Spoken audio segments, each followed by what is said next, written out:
అందరికీ నమస్కారం. ఓం శ్రీ మాత్రే నమః.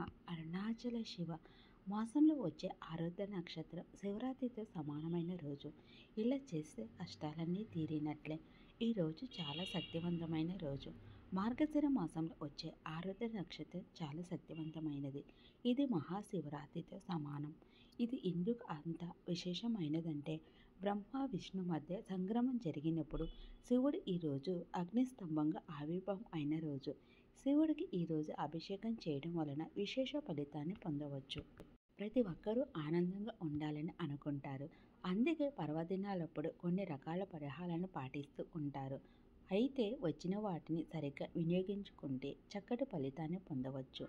కొన్ని పరిహారాలు అద్భుతంగా పనిచేస్తాయి, జీవితాన్ని కూడా మార్చేస్తాయి. ఈ రోజు చాలా శక్తివంతమైన రోజు. మార్గశిర మాసం వచ్చే ఆరుద్ర నక్షత్రం చాలా శక్తివంతమైనది. ఇది మహాశివరాత్రితో సమానం.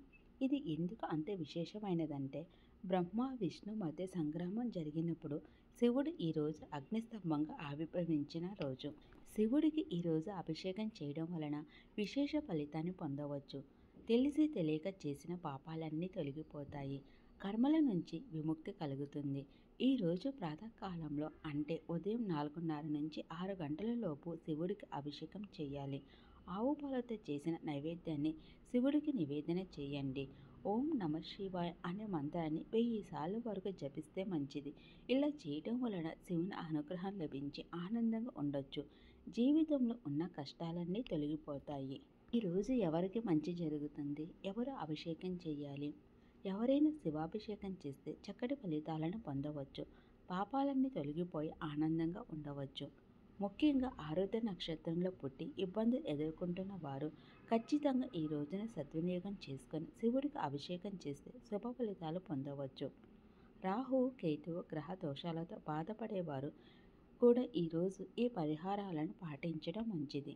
శని కారణంగా ఇబ్బంది పడుతున్న వారు కూడా ఈరోజు అభిషేకం చేయడం మంచిది. ఏలినాటి శని, అష్టమ శని, అర్ధాష్టమి శనితో బాధపడేవారు శివుడికి అభిషేకం చేయడం, శివమంత్రాన్ని జపించడం వంటివి చేయాలి. ఈ ఆరుద్ర నక్షత్రం వేళ అన్ని శివాలయాల్లో కూడా అభిషేకం చేస్తారు.